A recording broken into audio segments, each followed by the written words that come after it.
नहमदुहु व नसल्ली अला रसूलिहिल करीम अम्मा बाद फ़ौज़ु बिल्लाहि मिनश शैतानिर रजीम बिस्मिल्लाहिर रहमानिर रहीम। तो मुस्लिम है कि हिंदू गर्ज इससे नहीं मुझको।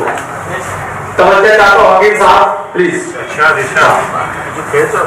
तो मुस्लिम है कि हिंदू गर्ज इससे नहीं मुझको, मोहब्बत है वतन से तुझको इतना है यकीन मुझको। तो मुस्लिम है कि हिंदू गर्ज इससे नहीं मुझको, तो मुस्लिम है कि हिंदू गर्ज इससे नहीं मुझको, मोहब्बत है वतन से तुझको इतना है यकीन मुझको। बात सुनिएगा, बात आएगी तो बहुत दूर तक जाएगी। न तेरा है न मेरा है, ये हिंदुस्तान सबका है। शायद चाहता है, तवज्जो चाहता हूं, जिंदा दिली के साथ सुनिएगा और दिल को हासिल करके सुनिएगा और साथ साथ दिल में वतन प्रेम मोहब्बत रख करके सुनिएगा और एक एक लफ्ज आपको हूबहू मनाबुल कलाम आजाद, गांधी जी, हजरत मोहानी, भगत सिंह जी, सुभाष चंद्र बोस, तमाम फ्रीडम फाइटर्स के सपने ख्वाबों का मंजर ये असार पेश करेगा कि तमाम फ्रीडम फाइटर्स, स्वतंत्रता सेनानी के मकसद क्या थे, एम क्या थे, अज़ाइम क्या थे, क्या सोच थी, क्या फिक्र थी। शायर ने 4 मिसरे में एक अमल में समो दिया है। इसलिए कि न तेरा है न मेरा है, यह हिंदुस्तान सबका है। नहीं समझी गई ये बात तो नुकसान सबका है। बोलिएगा, न तेरा है न मेरा है, यह हिंदुस्तान सबका है। न समझी गई ये बात तो नुकसान सबका है। जो इसमें मिल गई नदियां वो दिखलाई नहीं पड़ती, जो इसमें मिल गई नदियां वो दिखलाई नहीं पड़ती। बात समझिएगा, 1857 से लेकर के 15 अगस्त 1947 तक 1784 की जंग वगैरह हुई, टीपू सुल्तान, सिराजुद्दौला वगैरह और भी जगह फ्रीडम फाइटर ने जिन्होंने अपने खून की बलिदानी, खून की आहुति दे दिया था और हंसते हंसते भगत सिंह जी, शहीद अशफाकुल्लाह खान और हजारों लाखों उलमाए कराम 1857 की पहली जंग आजादी में जिन्होंने अपनी जान की कुर्बानी दे दी थी, शायद उसकी तरफ मुखातिब कहता है जो इसमें मिल गई नदियां, जिनकी जानें चली गई, जो लोग शहीद हो गए, जो लोग अपनी जान को देश के लिए कुर्बानी कर दिया, जो इसमें मिल गई नदियां वो दिखलाई नहीं पड़ती। मगर महासागर बनाने में एहसान सबका है, हिंदुस्तान बनाने में एहसान सबका है। मुस्लिम तरीके से हमारे फ्रीडम फाइटर को सरपरस्त की जानिब से, अमेरिका जनता की जानिब से और हिंदुस्तान की जानिब से खराज अकीदत था। मेरी हिम्मत को सराहो, मेरे हमरा चलो, मेरी हिम्मत को सराहो, मेरी हमरा चलो। हमने दीप जलाया अंधेरों के खिलाफ। कहने का मतलब यह है, बहुत साफ सुथरे जुमले में मैं बता देना चाहता हूं, 1857 से लेकर के 1947 तक 2 ताकतें सामने में बरकमान थी। एक जो अंग्रेज से खौफ आ जाया करती थी, अंग्रेज से टकराने की सलाहियत नहीं रखती थी। दूसरी तरफ ताकतें जो अंग्रेज के खिलाफ दो हाथ चाल करने के लिए तैयार थे, जिसमें भगत सिंह थे, जिसमें मौलाना आजाद थे, जिसमें गांधी जी थे, जिसमें सुभाष चंद्र बोस थे, जिसमें पंडित जवाहरलाल नेहरू थे, हजरत मोहानी थे, जो लोग 2 हाथ करने के लिए तैयार थे। मौलाना आजाद साहब की अहलिया का इंतकाल हो जाती है और अंग्रेज लोग बोलते जाइए हम आपको छोड़ देंगे, अहलिया के जनाजे में शामिल हो जाइए। मौलाना क्या बोलते हैं, मुझे तुमसे कुछ नहीं चाहिए, मैं तुमने जेल में डाला मैं इसको पूरा करूंगा, मगर मैं अहलिया के जनाजे में शरीक नहीं हुआ। दूसरे तरफ सावरकर है, कौन है, सावरकर है, इस बिना पर रुकता है, माफी मांग के निकलता है कि हम अब जो है आपका सपोर्ट करेंगे, आपके लिए लड़ेंगे और कभी भी अंग्रेज के खिलाफ, इस इंडिया के कंपनी के खिलाफ कभी भी कुछ भी आंदोलन में बगावत नहीं करूंगा।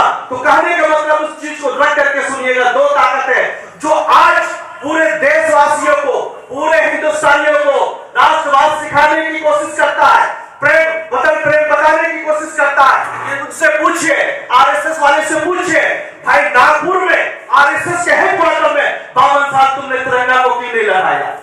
बावन साहब तुमने तिरंगा को क्यों नहीं लहराया? आज कलकत्ता के अवाम, कलकत्ता की जनता आज की अध्यक्षता करते हुए मशहूर जर्नलिस्ट बचन सिंह के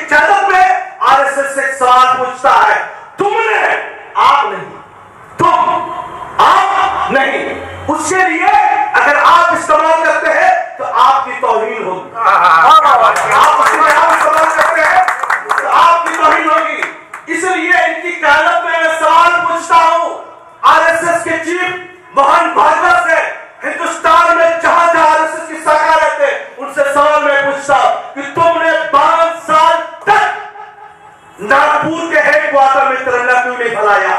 और तुम लोग ये तिरंगे कलर के भी विरोधी थे, तुम लोग ये तिरंगे कलर के भी विरोधी थे, तुम्हें अपमान नजर आने लगा। आज तुम कहते हो हर घर तिरंगा, क्या माने रखता है? ये मानेदार। मैं बोलना चाहता हूं, ये जो प्रेम है, ये जो मोहब्बत है, ये दिखावा की मोहब्बत है। और हम हिंदुस्तानी आवाज से पहचान लेते हैं तुम सच बोल रहे हो या धोखा दे रहे हो। तो एक ही चीज समझ में आता है, ये धोखा दे रहा है। हर घर में तिरंगा तो चाहिए ही, मगर हर दिल में तिरंगा चाहिए, हर दिल में तिरंगा चाहिए। दिल में तिरंगा नहीं रहेगा, घर में छत के ऊपर तिरंगा को खरीद करके रख दीजिएगा, फहरा दीजिएगा, कुछ नहीं होगा। आज हम यही से राय करते हैं, घर के अलावा दिल में तिरंगा होनी चाहिए। दिल में तिरंगा होगा, देश प्रेम होगा, वतन से मोहब्बत होगी, हिंदू मुस्लिम एकता होगी, भाईचारा होगी, कोई किसी के लिए लड़ेगा नहीं, झगड़ेगा नहीं। दानिश्वर कहते हैं जिस मुल्क में आपको सुकून होगा, जिस मुल्क में शांति होगा, जिस मुल्क में भाईचारा होगा, वहां का कारोबार बढ़ेगा, इकोनॉमी हालत ठीक होगी, अर्थव्यवस्था का लिए मुल्क ठीक होगा, तरक्की करेगा। अगर जहां के मुल्क में फितना होगा, फसाद होगा, जंग-जंजाल होगा, कत्ल-गायब भी होगा, वो मुल्क तबाह हो जाएगा। जैसे कि जर्मनी तबाह हो गया, जैसे कि रोम तबाह हो गया, जैसे कि पाकिस्तान की हालत है, वो तबाही के दायरे में खड़ा है।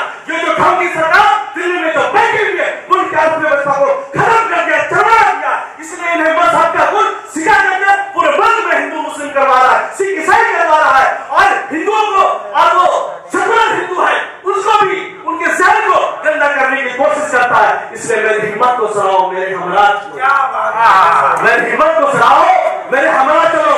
हमने दीन जलाया अंधेरों के खिलाफ। अंधेरा कौन है? आरएसएस है, हिंदू महासभा है, बजरंग दल है। ये अंधेरा के खिलाफ हम लोग रोशनी जरूर कायम करेंगे। मेरे कहने का मतलब है, आजादी की लड़ाई जब लड़ी जा रही थी, आजादी के बारे में सुनने के बाद हमारे आपके रोंगटे खड़े हो जाते हैं। जबकि जुल्म ज्यादतियां अंग्रेजों ने हिंदुस्तानी अवाम पर, हिंदुस्तान की मासूम जनता पर खाया। आपको पता है, एक एक जुमला अगर गलत बोल किया जाता था तो दरख्तों पर लटका दिया जाता था, सूली पे चढ़ा दिया जाता था, फांसी पे चढ़ा दिया जाता था, तोप के सामने में बांध करके तोप से उड़ा दिया जाता था। इतने मुजालिम, इतने जुल्म ढाए अंग्रेजों ने।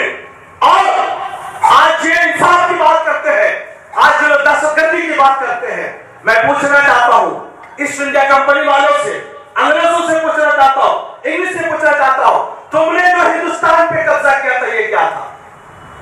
तुमने जो हिंदुस्तान पे कब्जा किया था ये क्या था?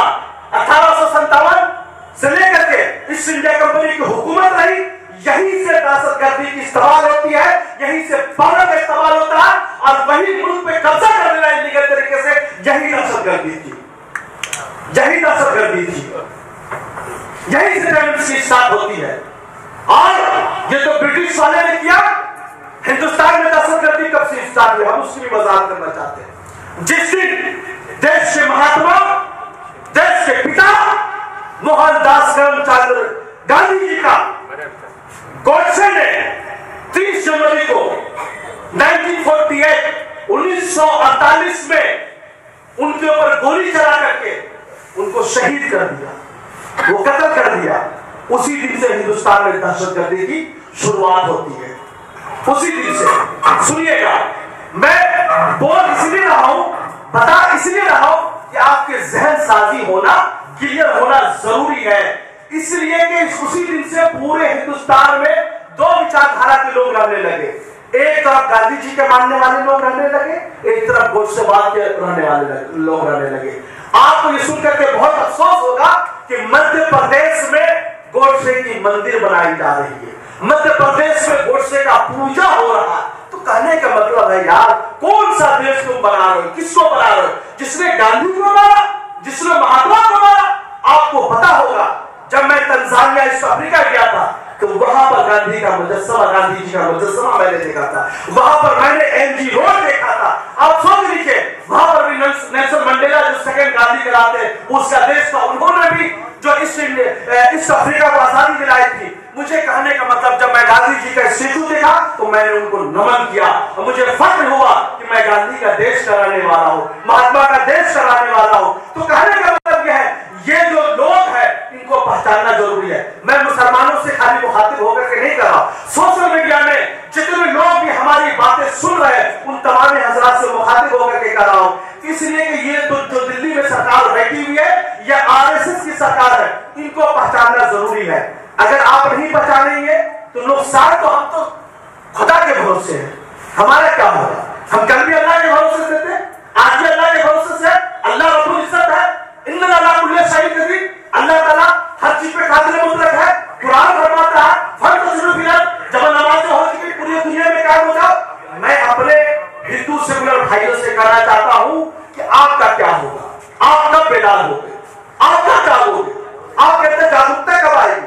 आपको जो मजहब का फिल्म पिला के सुना दिया गया, आपको जो ज्ञान पापी मस्जिद में जो मसला उठा करके आपके जहन को खत्म करने की कोशिश की जा रही है, आपके ऊपर जो जो चीजें भी लाई जा रही है, नरेंद्र मोदी जी स्टेचू बना रहे हैं कई हजार करोड़ का, स्टेचू आ रहा चाइना से आ रहा।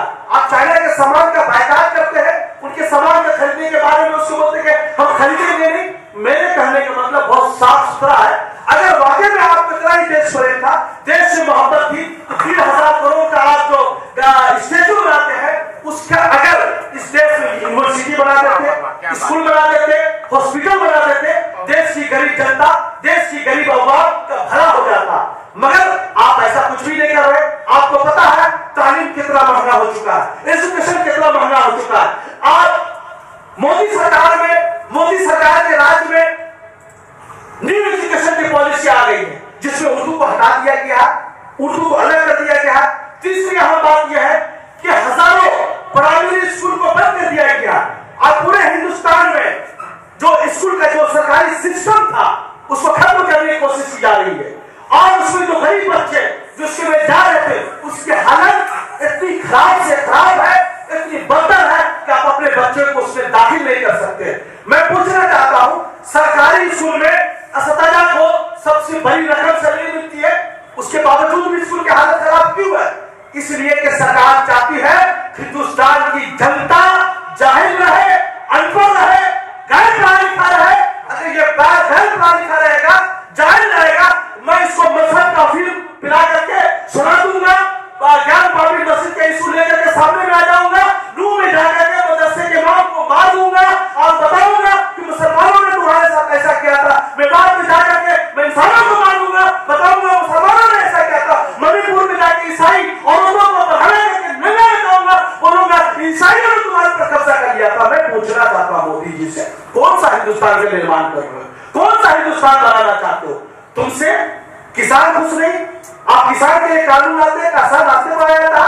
माइनॉरिटी खुश नहीं, माइनॉरिटी खिलाफ कानून ले जाते, सीए नासी वो रास्ते पे आ जाते हैं। मैं पूछना चाहता हूं, ईसाई तुमसे खुश नहीं, हिंदुस्तान मणिपुर में क्या हो रहा? 3-4 महीने से पूरा मणिपुर चल रहा है।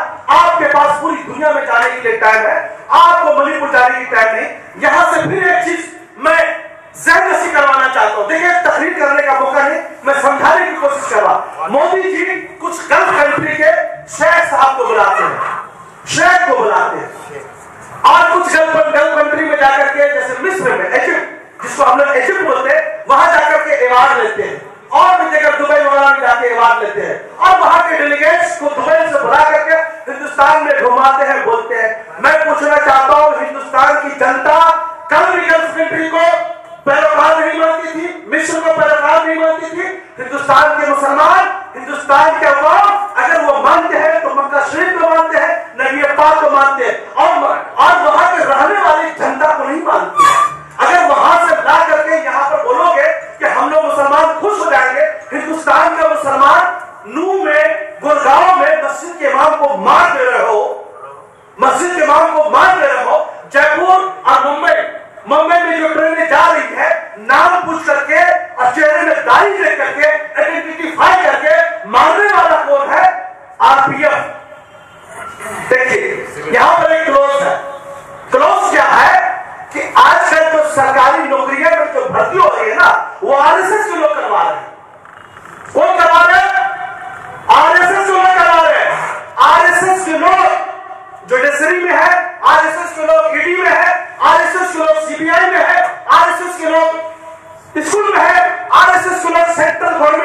जितनी यूनिवर्सिटियां हैं, जामिया मिलिया हो, अलीगढ़ मुस्लिम यूनिवर्सिटी हो, नालंदा यूनिवर्सिटी हो और भी जगह यूनिवर्सिटी, हर जगह में वाइस चांसलर प्रोफेसर की नियुक्ति सेंट्रल गवर्नमेंट कराती है। हर जगह नियुक्त जो है ये आरएसएस के लोग हो रहे हैं। आज 2007 में जब यूपीए की सरकार थी, नीतीश कुमार जी चीफ मिनिस्टर थे, नालंदा को कहां से कहां बना दिया। वो एक मलबा था, उन्होंने बहुत अच्छी तरीके से अमृता सेन को लेके आए थे, सिंगापुर का एक प्रोफेसर वगैरह था, इस तरीके करके। मगर जैसे ही इनकी सरकार आई, अमृता सेन साहब को हटा दिया गया। सिंगापुर का वो प्रोफेसर पहले इंटेलेक्चुअल दानिश्वर था, उनको हटा दिया गया। नीतीश कुमार बेचारे कुछ नहीं कर पा रहे, इसलिए सेंट्रल गवर्नमेंट आया। मेरे कहने का मतलब है, जिस बंदा ने जयपुर मुंबई एक्सप्रेस में आरपीएफ के जवान ने मुसलमान पर, मैं मुसलमान इसलिए बोल रहा हूं, वो मुसलमान थे 3 लोग, और एक सेकुलर आरपीएफ का सीनियर, वो बेचारा सेकुलर आदमी था, सेकुलर विचारधारा का आदमी था। सेकुलर पर जो गोली चलाया, ये गोली चलाने वाला सिर्फ आरपीएफ का जवान नहीं था, ये आरएसएस का मेंबर था। कौन था? आरएसएस का मेंबर था। वजाहत चाहता हूं, आरएसएस का मेंबर था। तो कहने का मतलब यह है, सरकारी लोग अगर सरकारी जगह में न करके वो अपना समझे नहीं समझते, तो कहीं ना कहीं समझे कि देश को बदनाम करने की कोशिश कर रहे, आरएसएसवाद हिंदू राष्ट्र बनाने की कोशिश कर रहे। इसलिए कि सत्यपाल मलिक ने क्या कहा था, सुनिए, बदनामा किसने करवाया? सत्यपाल मलिक को ओपन कर दिया। किसने करवाया? हमें बोलने की जरूरत नहीं, आपको समझने की जरूरत है। सत्यपाल मलिक जब पुलवामा अटैक हुआ था, क्या थे उस वक्त? कश्मीर के गवर्नर थे, संवैधानिक उस वक्त गवर्नर थे, और वो संवैधानिक पोस्ट में थे, और उस वक्त वहां का कोई भी चीफ मिनिस्टर नहीं था। उसके पास सारे पावर किसके पास थे? गवर्नर के पास थे। समझने की कोशिश कीजिएगा। और ये प्रधानमंत्री जी को फोन करते हैं, प्रधानमंत्री जी फोटो सेशन करवा रहे हैं, और फिर जो चीफ है अजीत डोभाल जी, उनको फोन करते हैं तो बोला जाता है खामोश रहिए, आप कुछ बोलेगा, हम लोग सह लेंगे। हिंदुस्तान की जनता बेवकूफ नहीं है, समझ रही है आपके इशारे को। और मैं शुक्रिया अदा करना चाहता हूं सत्यपाल मलिक जी का। उन्होंने कहा है, ये बीजेपी वाले अयोध्या पर अगर राम मंदिर पर प्रवास करवाएंगे तो आप लोग समझ लीजिए, आश्चर्य में नहीं होइएगा। कहने मतलब है, ये इतना गिर सकते हैं, जिस राम मंदिर को इन्होंने बनवाया है अपने साथी मफाद के लिए, 2024 में सरकार बनाने के लिए, हो सकता है कि राम मंदिर पर भी हमला करवा दे। जी, ये सत्यपाल मलिक जी ने कहा, हो सकता है ये करवा दे। तो हमें समझने की जरूरत है, और समझ को होशियार लाने की जरूरत है। इसलिए मैं कहता हूं, कोई सबील हो ऐसी कि सब समझते रहे, कोई सबील तरीका रास्ता ऐसा हो, कोई सबील हो ऐसी कि सब समझते रहे, हवा भी चलती रहे और दिए भी जलते रहे। मैं ऐसे हिंदुस्तान का निर्माण चाहता हूं, मैं यही हिंदुस्तान चाहता हूं, दिया भी चले, हवा भी चले। यही हिंदुस्तान है, यही गांधी का हिंदुस्तान है, यही मौलाना आजाद का हिंदुस्तान है, यही नेताजी का हिंदुस्तान है, यही भगत सिंह का हिंदुस्तान है, यही हजरत मोहम्मद का हिंदुस्तान है, यही खान अब्दुल गफ्फार खान का हिंदुस्तान है। फिर बात आ गई खान अब्दुल गफ्फार खान साहब की। सुनिएगा, समझने की कोशिश कीजिएगा। ये खान अब्दुल गफ्फार खान, जिसको हम लोग सरहदी गांधी कहते हैं, एक ऐसा व्यक्ति, एक ऐसा भारत रत्न जिनका मकसद अफगानिस्तान से आए, हिंदुस्तान को आजादी दिलाई, वापस अफगानिस्तान चले गए। कोई मफाद नहीं था, कोई निर्णय नहीं था। मैं पूरे आरएसएस वाले से पूछना चाहता हूं, हिंदू महासभा वाले से पूछना चाहता हूं, है तुम्हारे पास एक भी खान अब्दुल गफ्फार खान जैसा फ्रीडम फाइटर पेश करके दिखा दो, मैं तुम्हारी सारी जिंदगी गुलामी करूंगा। कुछ नहीं पेश कर पाओगे, बोलिए पेश कर पाओगे? कभी भी पेश नहीं कर पाओगे। तो बहुत सारी बातें हैं, किस रूप से आ रहा हूं ये मौसम बताएगा। हम लोगों ने एक मुहिम चला है, और बचन सिंह साहब से हम गुजारिश करेंगे उस मुहिम की सरपरस्ती करें। हमारे बुजुर्ग हैं, सीनियर आदमी है, जहादीदा आदमी है, दुनिया को देखे हुए हैं, जिसको बोलते हैं मुल्क को मुनाफरत की आग से कैसे बचाया जाए। 2016 से अभियान चल रहा है, how to save the country from the flame of hatred. मुल्क को मुनाफरत की आग से कैसे बचाया जाए, ये बेड़ा उठाया है कि मुल्क को हर लिहाज से, नफरत से, घृणा से, हेट्रेड से बचाना है। इसलिए कहता हूं कि किस रूप से आ रहा हूं ये मौसम बताएगा, किस रूप